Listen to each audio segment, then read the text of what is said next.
I've been married for over 20 years, but it was only in the last couple of years that I openly acknowledged my desire to dress as a woman by sharing it with my wife. Initially, this caused her a lot of distress, leading to a period of illness and depression. She couldn't understand why I wanted to cross-dress and feared it was a step towards me transitioning into a woman. I reassured her that I loved her and that I was still a man, but convincing her was challenging. It became difficult as she repeatedly expressed her concerns, and I found myself becoming frustrated.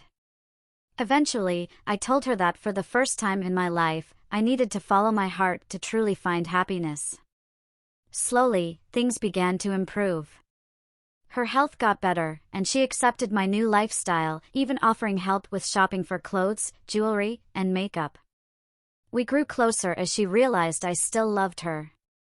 However, things weren't perfect. I needed more space. I didn't want to be confined to dressing upstairs while she waited downstairs. I wanted to show her how beautiful I felt as a woman and spend my time at home fully embracing that side of me. I wasn't ready to go public yet, but I felt that I had the right to live my truth in my own home, especially since I contributed financially. This led to more arguments and long discussions, where I had to repeat how my feelings for her hadn't changed. As I navigated this new life, I also started making new friends online, connecting with people who understood me without judgment. It was liberating. My wife, on the other hand, spent her time online researching things like her family tree. Being tech-savvy, I had to be careful to hide my online activities. It became a game to me, the secrecy, the thrill of keeping this part of my life hidden from her. Then one night, I forgot to change my password, and things exploded when she tried to access my private files and couldn't get past the new password. She confronted me, upset and frustrated. To ease the tension, I showed her my new password and the websites I had been visiting. She appreciated my honesty, and for a while, things seemed to settle down. This is the hardest part of my story to share, but it's necessary. My wife had the day off from work, and I left her sleeping in bed as I headed out for another day at the office. I always called her on my way home in the evening to check if she needed anything, but this day, there was no answer. When the voicemail picked up, I assumed she was in the bath and didn't leave a message. An hour later, I arrived home and called out her name as I entered. The house was eerily quiet, and I felt something wasn't right. It wasn't like her to be out during the day without letting me know.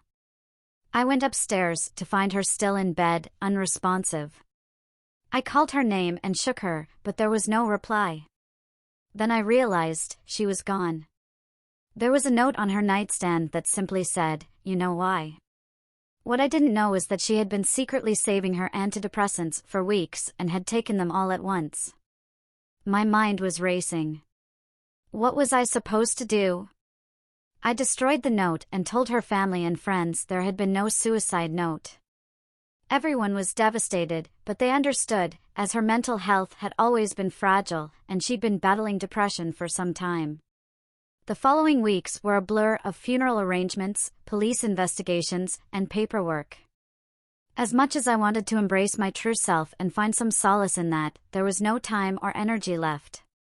When I went to bed each night, all I could do was replay everything in my mind. At first, I felt overwhelming guilt, thinking I had somehow caused this. But over time, I realized I hadn't done anything wrong. I only have one life, and in order to be truly happy, I needed to live authentically. I had told her I loved her, but she chose not to believe me. Her decision to end her life wasn't mine to make. So what now? Finally, I'm free to live how I want. I haven't gone public, though. I don't want my friends and colleagues to find out because I fear they would ridicule me. But the joy of being myself in the privacy of my home is priceless. I can be me, and I have my wife's clothes, jewelry, and makeup to complete my new identity. I've never felt happier. You only live once, and you can't spend it pretending to be something you're not just to please someone else.